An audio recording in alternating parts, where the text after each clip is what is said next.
National Maritime Council binatikos ang pagdeklara ng China sa Bajo de Masinloc bilang nature reserve. Pagsuporta nila yan sa pahayag ni Pangulong Bongbong Marcos laban sa deklarasyon ng China. At nakatutok si Ivan Mayrina. Sa harap ng mga kapwa world leader sa ASEAN East Asia Summit kabilang si Chinese Premier Li Qiang, ipinarating ni Pangulong Bongbong Marcos ang protesta ng Pilipinas sa pagdeklara sa Bajo de Masinloc bilang nature reserve ng ating kapitbahay sa Hilaga.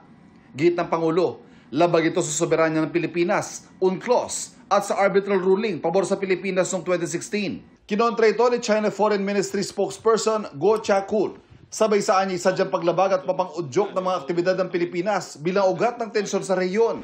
Pero handaan niyan China na ayusin ang anumang alitan sa dagat sa pamamagitan ng dialogo at konsultasyon sa Pilipinas.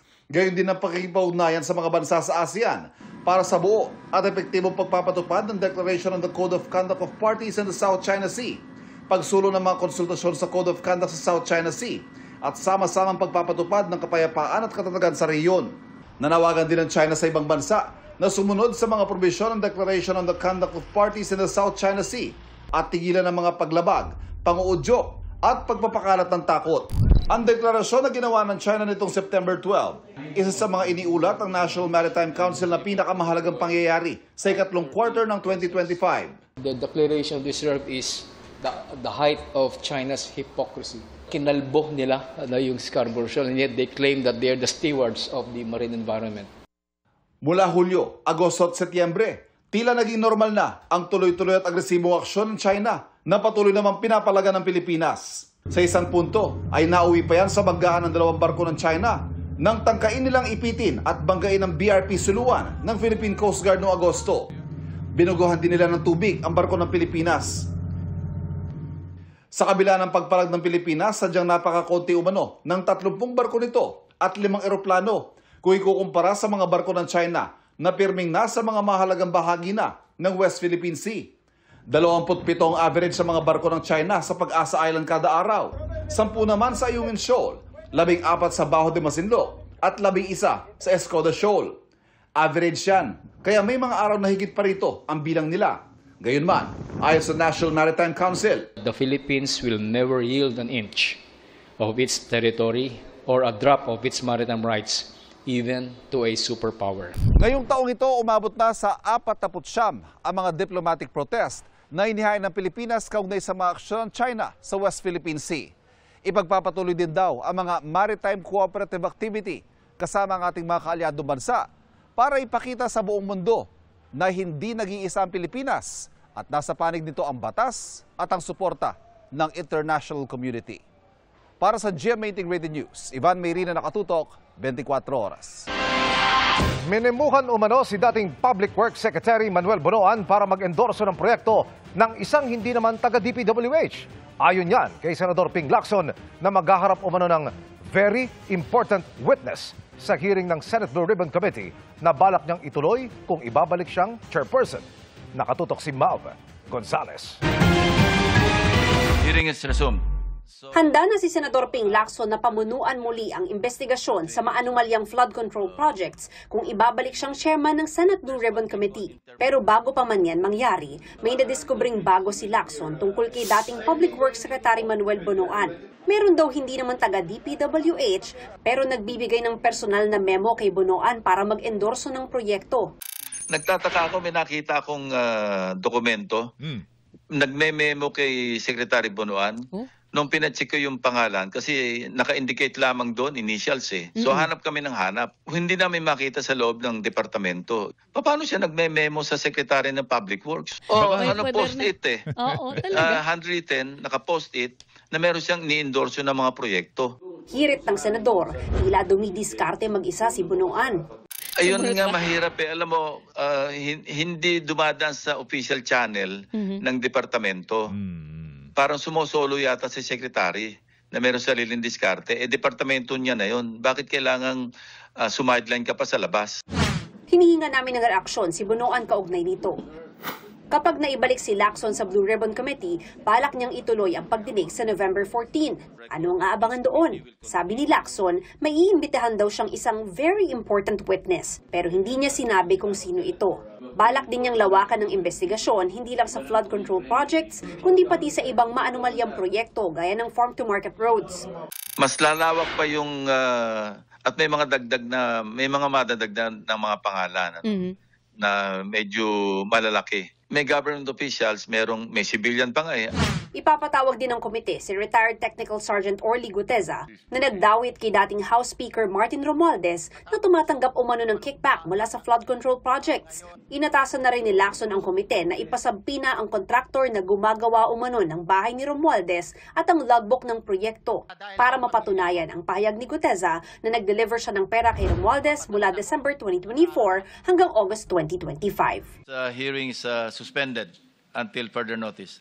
Para sa GMA Integrated News, Mav Gonzalez, nakatutok, 24 oras. Muling pinatunayan ni double Olympic gold medalist Carlos Yulo na siya ang golden boy ng Pilipinas matapos mag-uwi ng gold mula sa Artistic Gymnastics World Championships. Nagkwento siya tungkol sa napakahirap na teknik na nagpanalo sa kanya, gayon din sa kung bakit hindi na siya sasali sa palapit na Southeast Asian Games. Nakatutok si Mark Salazar. Pike Jaguelescu, yan ang tawag sa winning move ni Pinoy two-time Olympic gold medalist Carlos Yulo sa vault table ng 2025 World Artistic Gymnastic Championship na ginanap sa Jakarta, Indonesia nung Sabado. Ang napakahirap na teknik ang nagbigay sa kanya at sa ating bansa ng gold sa vault. As we can see po talaga, it's really obvious. Yung first vault ko po talaga, nag-clinch po talaga nun kasi high difficulty and almost perfect execution siya. So kahit ako nung pagka-landing ko, sobrang excited ako. Gusto ko sumigaw, but at the same time may pangalawang vault pa po ako. So kinontain ko lang po talaga yung focus ko and wag ako mag-celebrate too early. Ito na ang third gold medal ni Yulo sa World Championships. Dagdag pa riyan ang bronze na nakuha naman niya sa floor exercise. Aminado si Yulo na extra challenge ang preparasyon para sa labang ito. Sa bawat laban ni Yulo, tinatapatan niya raw ng determinasyon at ensayo ang anumang pagkukulang sa kanyang athletic build. Nag-struggle po ako sa pommel horse kasi hindi ko talaga siya maabot. And medyo bulky yung katawan ko and pang mapayat and matangkad talaga yung pang porte nun. And then sa high bar po sa swing, mas matangkad, mas maganda yung galaw nila. Mas mahaba sila, mas kaya nilang i-catch yung bar kahit super layo.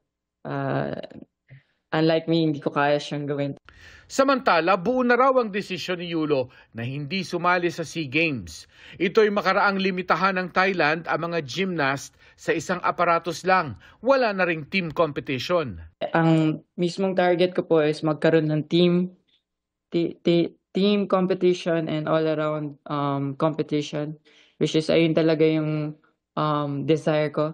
Unfortunately po, hindi nila pinayagan yung ganong rules po. Sa ginawa po nilang rules, hindi na nga po siya standard and nawala po yung spirit ng sports. So, yung ganong aspect din po tinitingnan ko. And para sa akin, wala siyang value kung hindi natin siya gagawin ng standard. Gayunman, may mensahe siya sa kanyang fans, lalo sa mga budding gymnasts. Enjoy niyo yung journey. Grabe, super ikli lang ng lifespan ng gymnastics. Alam ko mahirap talaga yung sports na to. But hanapin mo sa sarili mo kung ano yung gusto mo. Trabahuin mo siya hanggang mag-bloom ka, hanggang mag-grow ka. Bukod sa mga winnings, mahanap mo kung ano yung desire mo sa buhay mo. Discipline na matututunan mo dito. All out din ang suporta ni Yulo sa kanyang kapatid na si Eldrew. Nalalaban naman sa 3rd FIG Artistic Gymnastics Junior World Championships na gaganapin ngayong Nobyembre.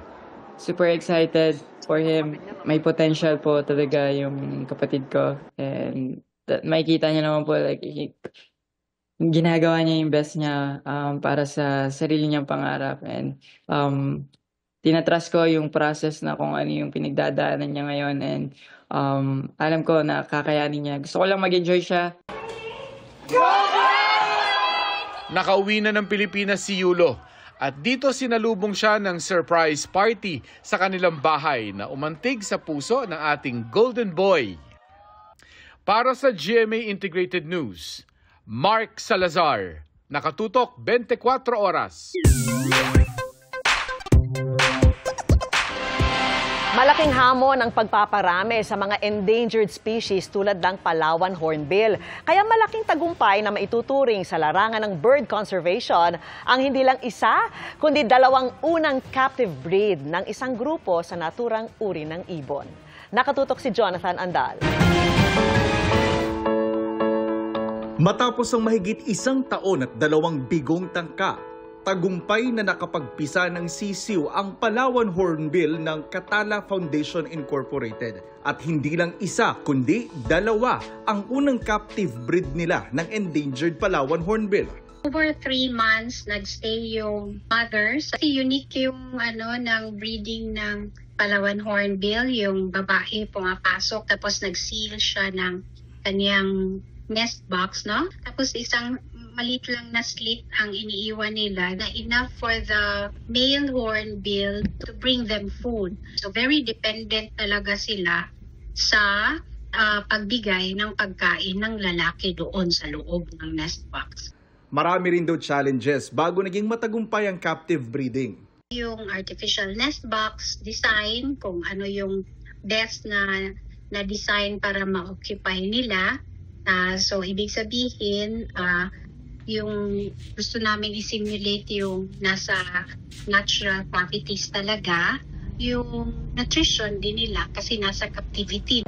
Ang 2 sisiw umalis na rin sa kanilang artificial nest box noong July. Pero tuloy-tuloy pa rin ang pagbabantay ng Catala Foundation sa species sa ilalim ng Philippine Cockatoo Conservation Program. Para sa GMA Integrated News, Jonathan Andal, nakatutok 24 oras. Sugatan ng isang lalaki sa Tondo, Maynila matapos siyang hatawin ng 2x2 sa ulo. Ayon sa suspect, nagbanta umanong mamamaril ang biktima. Nakatutok si Jomer Apresto.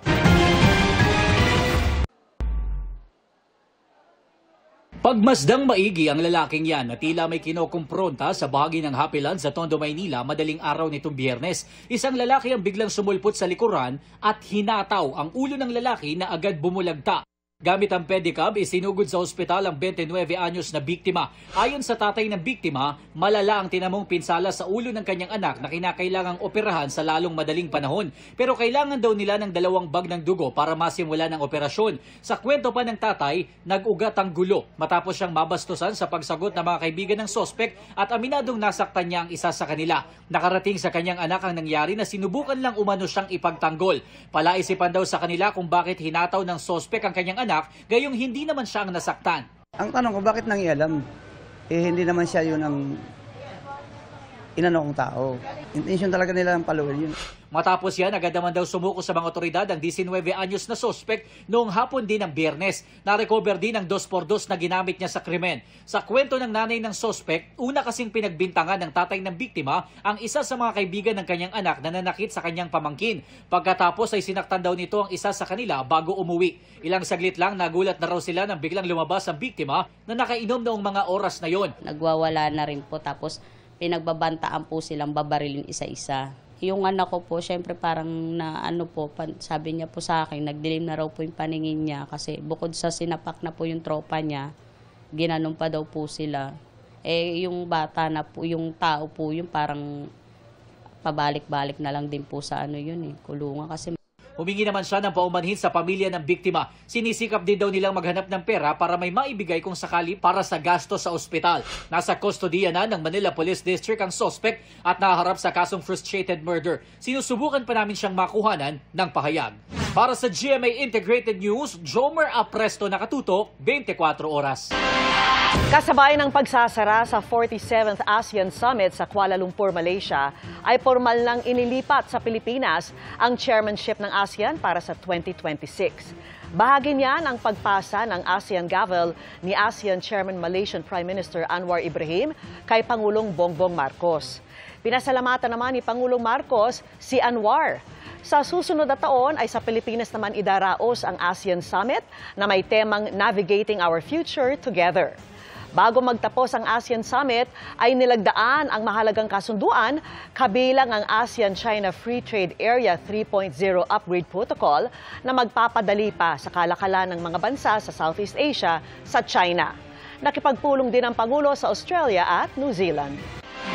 24 na pulis ang sinampahan ng kaso ng NAPOLCOM bilang bahagi umano ng pagtatanggal ng mga tiwali sa hanay ng pulisya. Nakatutok si Rafi Tima.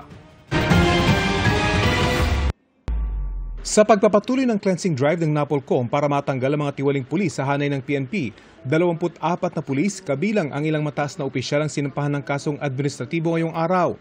Kabilang dito ang ilang pulis na nabanggitin ng pangalan sa isinasagawang investigasyon sa mga nawawalang sabongero.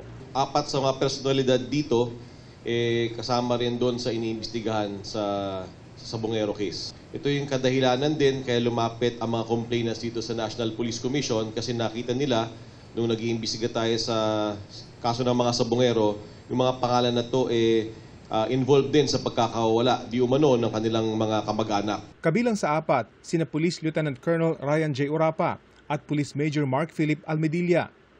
Kasama ang 9 na iba pang pulis, kinidnap daw ng mga ito sina Dane Mark Carlos sa Maynila noong Pebrero 2021 at si Charles Dean Soto sa Las Piñas noong March 2021. 12 pulis naman ang kinasuhan dahil sa unlawful arrest, planting of evidence at threat and assault sa 2 complainant sa Sampaloc, Maynila.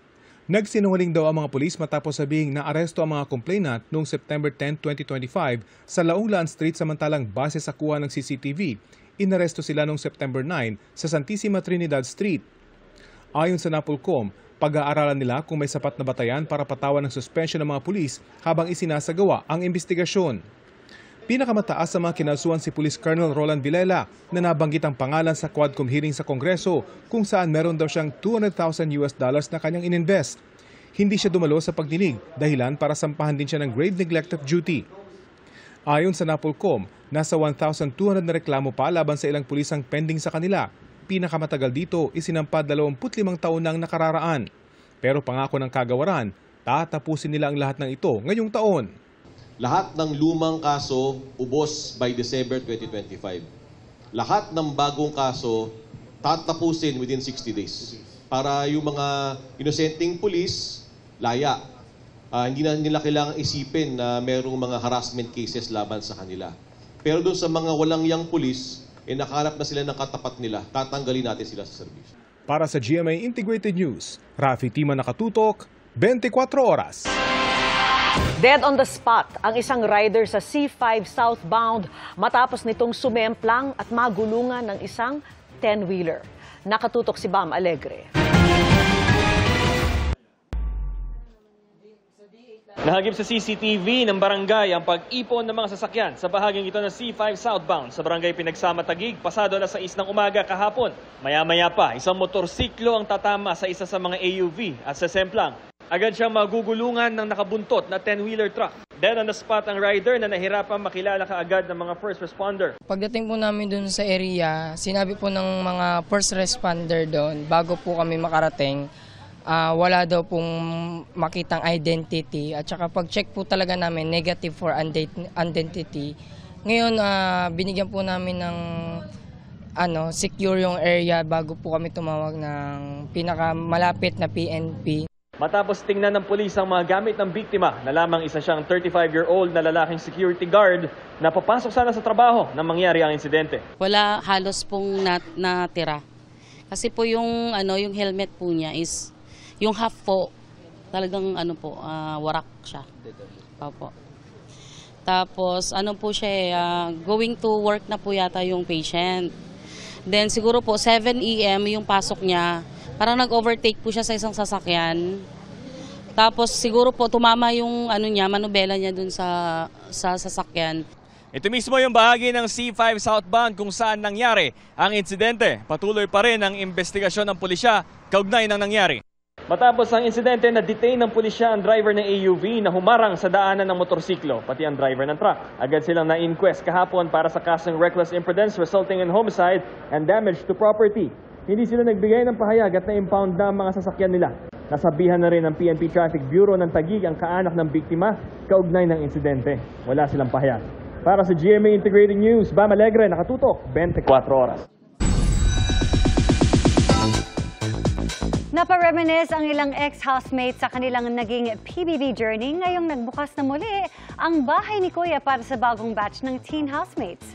Kabilang dyan si Will Ashley na nakipag-bonding pa sa kanyang fans sa isang Halloween-themed party. Makichika kay Athena Imperial. Sa pagpasok ng 20 bagong housemates sa bahay ni Kuya, napabalik tanaw sa kanilang journey ang housemates ng matagumpay na unang season ng Pinoy Big Brother Celebrity Collab Edition. Sa post sa IG, idinaan ni Nation's son Will Ashley ang kanyang pasasalamat sa lahat ng natutunang lesson sa loob ng bahay ni Kuya. Once-in-a-lifetime experience din ang turing ni Josh Ford sa kanyang pagiging housemate na nagturo sa kanyang itrato ang iba with love, patience, and kindness. Hiling naman ni AZ Martinez sa new batch ng housemates, i-enjoy ang kanilang journey sa bahay na naging saksi rin sa kanyang roller coaster of emotions.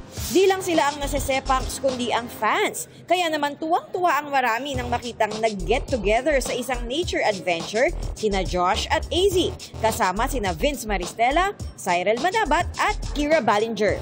Enjoy sa paliligo sa ilog ang former PBB housemates. Nag-picnic din ang grupo. At may kilig na hatid ang photos together ng Team Kish. Ngayong araw naman, bumisita sa labas ng PBB house sina AZ at Vince. Gayon din si Sparkle Star and big winner Mika Salamanca, pati na si Will. In Gryffindor uniform ding dumalo si Will sa kanyang fan meet. Ang supporters, kanya-kanyang aura in their costumes. Kwento ni Will, busy sila ngayon ang kanyang PBB batchmates sa shoot of The Secrets of Hotel 88 na collab project ng GMA at ABS-CBN. Kakauwi ko nga lang po galing lock-in taping namin. Kaya nakakatuwa kasi magkakasama kaming mga housemates. Bukod dyan, ongoing pa rin daw ang shoot para sa pelikulang Love You So Bad na official entry para sa Metro Manila Film Fest 2025. We're very excited na mapanood to ng mga tao kasi pinaghandaan talaga namin. Pinaghandaan namin, pati si Direk May talagang minimake sure na perfect yung kalalabasan ng film. Athena Imperial updated sa Showbiz Happenings. Sa 19 na senador na naglabas na ng kanilang statements of assets, liabilities and net worth, pinakamalaki ang idineklarang net worth si Senador Mark Villar. Aabot yan sa 1.26 billion pesos. Mas malaki sa net worth ng ikalawang bilyonaryo sa Senado na si Senador Raffy Tulfo. Nakatutok si Mav Gonzalez. Batay sa inilabas niyang Statement of Assets, Liabilities and Net Worth o SALN, mahigit 1.26 billion pesos ang idineklarang net worth ni Senador Mark Villar. Kabilang sa kanyang assets, ang mahigit 349 million pesos na mga bahay, condominium units at lupa. Wala siyang idineklarang liabilities. Umabot sa mahigit 656 million pesos ang yaman ni Senador Erwin Tulfo, kabilang ang ilang lupain, 11 sasakyan, 4 na baril at halos 200 million pesos na cash sa bangko. Abot naman ng halos 160 million pesos ang utang niya, kaya nasa 497 million ang kanyang net worth. Si Senate Majority Leader Mig Subiri naman, abot mahigit 631 million pesos ang halaga ng yaman. Kabilang sa idineklara niya ang 18 lupain, iba't ibang sasakyan at shares na lampas 500 million pesos ang halaga. Mahigit 200 million pesos naman ang utang niya, kaya lampas 431 million pesos ang kanyang net worth. Si neophyte Senator na si Camille Villar nagdeklara naman ng assets na mahigit 362 million pesos. Pinakamalaki rito ang mahigit 214 million pesos na other personal properties, pero hindi nakasaad kung ano-ano ang mga ito. Nakasaad din sa kanyang SALN ng interes sa ilang kumpanya ng kanyang pamilya. Wala siyang idineklarang liabilities. Ang yaman naman ni Senador Ping Lacson aabot sa halos 257 million pesos. Kabilang dyan ang isang loteng may halagang 160,000 pesos at mga cash at investments na mahigit 256 million pesos. Halos 12 million pesos naman ang utang niya, kaya abot sa halos 245 million pesos ang kanyang net worth. Ang yaman naman ni Senador Jinggoy Estrada abot sa 252 million pesos. Nasa kalahati nito ay iba't ibang bahay at condominium unit, habang halos 100 million pesos ang investments. Meron siyang 31 million pesos na utang, kaya 221 million pesos ang kanyang net worth. Si Senador Lito Lapid naman, merong mahigit 294 million pesos na halaga ng yaman, pero hindi nakalista kung ano-ano ang mga ari-ariang ito. Meron siyang mahigit 92 million pesos na utang, kaya nasa mahigit 202 million pesos ang kanyang net worth. Si Senador JV Ejercito, mahigit 179 million pesos ang idineklarang yaman. Kabilang dyan ay mga bahay, sasakyan at ang shares niya sa BuildWorth Development Corporation. May utang siyang halos 42 million pesos, kaya mahigit 137 million pesos ang net worth.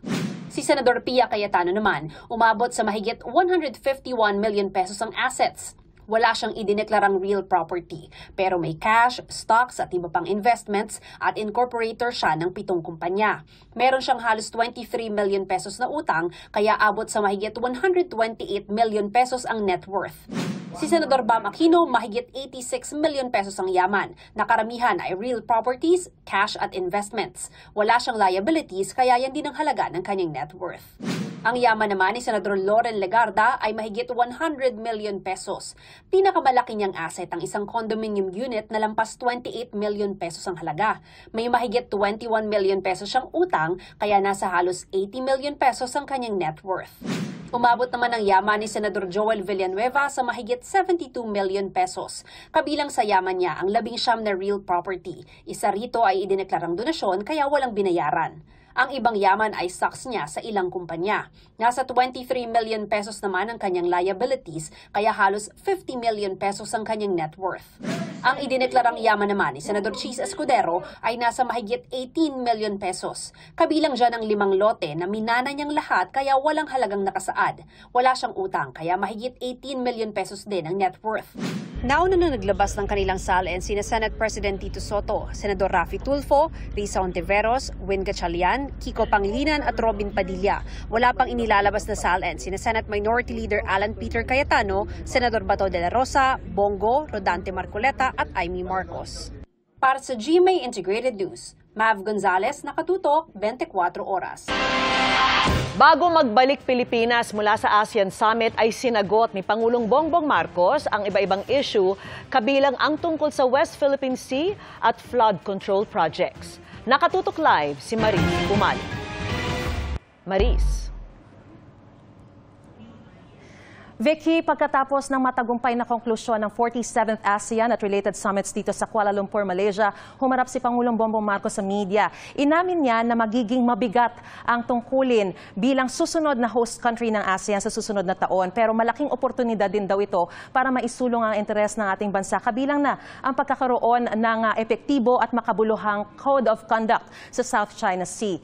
Sinagot din niya ang iba pang mga katanungan ng media. Sa pakikipag-usap nga ni Pangulong Bongbong Marcos sa media pagkatapos ng ASEAN Summit sa Kuala Lumpur, tinanong ang Pangulo hinggil sa kanyang pagtuligsa sa mga hakbang na ginagawa at balak gawin ng China sa West Philippine Sea, sa harap mismo ni Chinese Premier Li Qiang. Ayon sa Pangulo, hindi naman daw matapang ang kanyang pananalita, pero kailangan ng Pilipinas ng tulong ng kanyang mga kapwa leader sa ASEAN. This is the situation the Philippines finds itself in. Ito yung nangyayari sa amin. Kaya sana matulungan nyo kami. So, and what was well, the premier just during his time to speak just said that this is as far as China is concerned, is within their local law and international law. Of course, we dispute that. But that's essentially how that diplomatic process works. Sang-ayon naman si Pangulong Marcos sa sinabi ni Malaysian Prime Minister Anwar Ibrahim na dapat resolbahin ang issue kabilang ang South China Sea sa loob lang ng ASEAN. Ipinunto ng Pangulo na bagaman mananatiling bilateral ang usapin ng Pilipinas at China, ASEAN pa rin ang dapat maging pangunahing tagapamuno sa pagresolba ng mga maritime issues. I fully agree with Prime Minister Anwar. The lead agency should be ASEAN. That makes it stronger, and that makes it more likely for us to be able to find a way forward.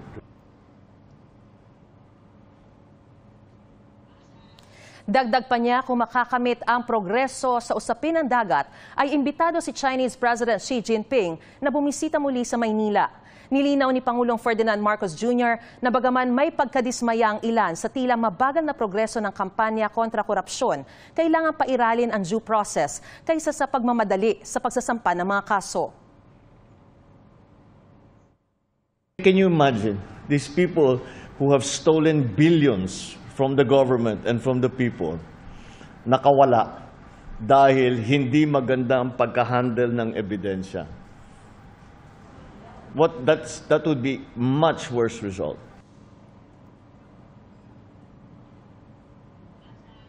Kaugnay sa tanong kung kontento ba siya sa itinatakbo ng proseso at investigasyon ng Independent Commission for Infrastructure, tiniyak ni Pangulong Marcos na nananatiling ganap na independent ito. Aniya, pinag-aaralan pa ng ICI ang kanilang mga patakaran at kung makatutulong ba o hindi ang live streaming sa kanilang proseso.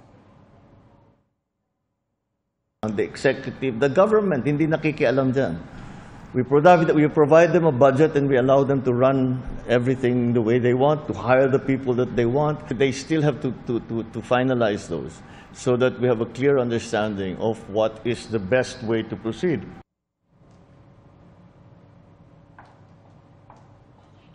At ngayong ngang gabi, Vicky, ay nakatakda ng tumulak pabalik ng Pilipinas si Pangulong Marcos. At yan ang pinakasariwang balita mula pa rin dito sa Kuala Lumpur, Malaysia. Balik sa iyo, Vicky.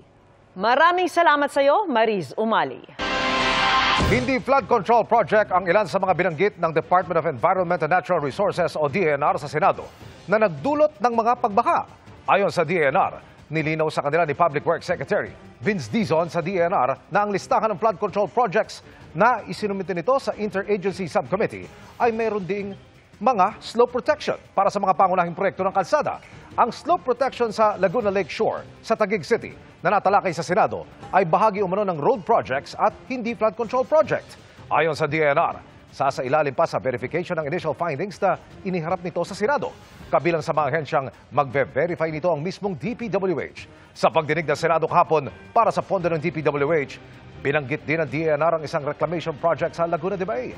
Ayon sa Laguna Lake Development Authority, walang coordination sa kanila ang proyektong ito. At yan po mga kapuso ang mga balita ngayong Martes, 58 araw na lang at Pasko na. Ako po si Vicky Morales para sa mas malaking misyon. Para sa mas malawak na paglilingkod sa bayan, ako po si Emil Sumangil. Mula po sa GMA Integrated News, ang News Authority ng Pilipino, nakatutok kami 24 oras.